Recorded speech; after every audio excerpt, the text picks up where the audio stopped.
Perlawanan Ferdy Sambo bisa menjadi senjata makan tuan. Hakim bisa perberat hukuman. Seorang pelaku kategori 2, yaitu yang punya ide, akan mendapatkan hukuman yang lebih berat ketimbang pelaku kategori 1, pelaku kategori 3, dan pelaku kategori 4, andaikan dia divonis bersalah. Saya aneh itu dia memberikan mengajukan bukti foto Joshua sedang dugem sama Daden. Nah, saya tidak tahu ini membuktikan apa. Apakah membuktikan orang yang pergi ke klub malam itu bisa dibunuh? Ya. Nah, kalau begitu nalar pikirnya berarti Daden harus dibunuh juga. Nah, sekarang itu menarik, berarti Daden nakal juga ya. Nah, dan saya juga tidak yakin yang namanya Arman Hanis, Rasmala, Febri, Sarmauli, dan Berliana Simbolon nggak pernah ke klub malam. Coba tanya mereka, suruh jujur. Dan yang lebih menarik lagi nih, ini bisa menyinggung perasaan ataupun kemarahan dari salah satu rekan senior loh, yang pernah mengatakan kalau digugat cerai oleh istrinya, satu saja yang diminta, jangan diminta. Apa itu? Sahamnya di salah satu klub malam katanya, karena saya ingin bergoyang sampai saya meninggal. Nah, itu hati-hati loh, nanti malah itu lawyer tuh kalau misalkan membuat kesimpulan kalau pergi ke klub malam itu wajib dibunuh gitu loh. Jadi pakai logika dikit lah gitu loh kalau berpikir. Sama dengan yang disampaikan Bang Martin, ini ada kaitannya langsung apa tidak? Persoalan begitu. Apalagi tadi yang disampaikan adalah putusan terkait Jessica gitu ya, yang berusia cyanida kan. Nah, justru kalau itu kan justru keduanya antara korban dan pelaku dalam kasus racun cyanida itu kan bahkan sangat mesra mereka gitu loh. Jadi malah nggak ada hubungannya dan bisa terjadi pembunuhan. Jadi saya kira memang kita kembali kepada KUHP dan KUHP bahwasanya ada proses yang harus dilakukan dalam tahapan-tahapannya. Tadi hakim sudah benar. Kalau ini hanya diterima disampaikan diterima begitu, tapi tidak bisa diuraikan karena memang belum waktunya. Kami Komnas HAM kan jalan. Ya, saya sudah koordinasi dengan Kapolri dan Kapolri juga sudah melakukan langkah-langkah awal untuk menghentikan segala sesuatu yang tidak tepat, tidak boleh terjadi di Polri. Kemudian nanti itu akan dilembagakan.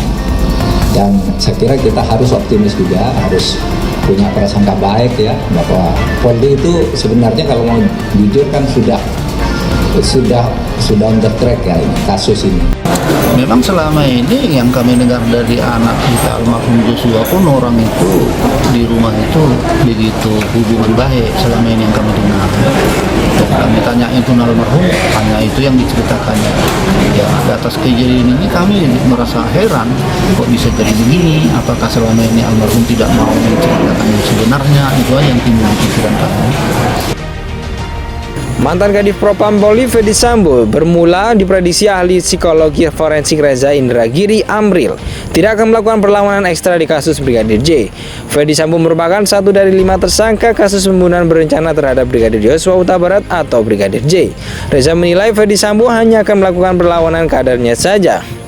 Namun prediksi itu ternyata salah besar. Kini Ferdy Sambo melakukan perlawanan sistematis dan secara total untuk bisa lepas dari tuduhan yang ditimbalkan kepadanya atas pembunuhan berencana atas Brigadir J. Secara sistematis dia kembangkan 2 strategi perlawanan utama. Pertama, atribusi eksternal, yaitu menyalahkan Yosua atau Brigadir J sebagai biang kerok yang sesungguhnya, yang kemudian dibalas FS dengan melakukan dakwaan pembunuhan berencana. Kedua, ironi viktimisasi, yakni FS dan PC geser posisi mereka bahwa mereka sejatinya adalah korban yang melakukan pembelaan diri heroiknya, kata Reza kepada wartakotalive.com Jumat 30 Desember 2022.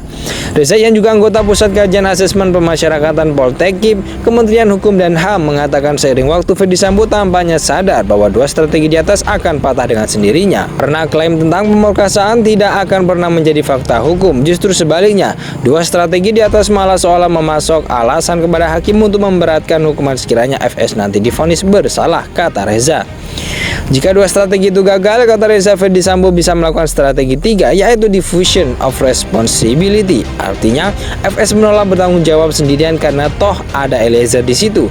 Sebaiknya FS akan siap bertanggung jawab asalkan Eliezer juga dikenakan tanggung jawab yang setara, Papa Reza. Ini strategi yang lebih baik karena Eliezer masih ada, sehingga memungkinkan bagi dilakukannya pengujian di ruang sidang, ungkap Reza. TJTB adalah semboyan perjuangan Pangeran Samber Nyawa yang berarti mati siji, mati KB atau mati satu, mati semua. Semboyan ini menunjukkan semangat kebersamaan antara pemimpin dengan kawulannya.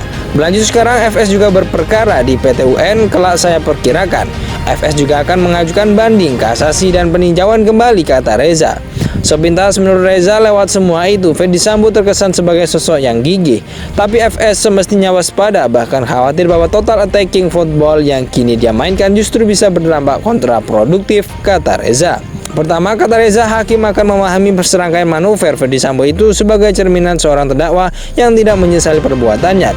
Ini sekali lagi menyediakan justifikasi bagi hakim untuk memperberat saksi pidana jika FS divonis bersalah, ujar Reza. Kedua, menurut Reza, manuver hukum FS dapat menginspirasi para mantan bawahannya yang tersangkut obstruction of justice. Konkretnya, bisa saja mereka nantinya mengajukan gugatan ganti rugi kepada FS. Ganti rugi karena FS dianggap telah merusak bahkan menghancurkan karir mereka selaku personel polisi. Jadi inilah cara para mantan anak buah FS menghukum langsung bekas atasan mereka, kata Reza.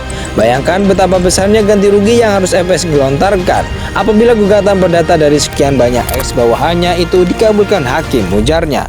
Reza kemudian mengutip pernyataan tokoh psikologi bahwa di balik perilaku super perkasa justru ada kerapuan luar biasa. Mantan Kadif Propam Polri Ferdy Sambo bermula diprediksi ahli psikologi forensik Reza Indragiri Amril tidak akan melakukan perlawanan ekstra di kasus Brigadir J. Ferdy Sambo merupakan satu dari 5 tersangka kasus pembunuhan berencana terhadap Brigadir Yosua Huta Barat atau Brigadir J. Reza menilai Ferdy Sambo hanya akan melakukan perlawanan kadarnya saja.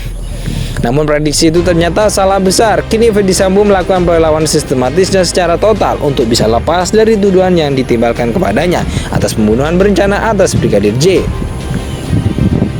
Secara sistematis dia kembangkan 2 strategi perlawanan utama. Pertama, atribusi eksternal, yaitu menyalahkan Yosua atau Brigadir J sebagai biang kerok yang sesungguhnya, yang kemudian dibalas FS dengan melakukan dakwaan pembunuhan berencana.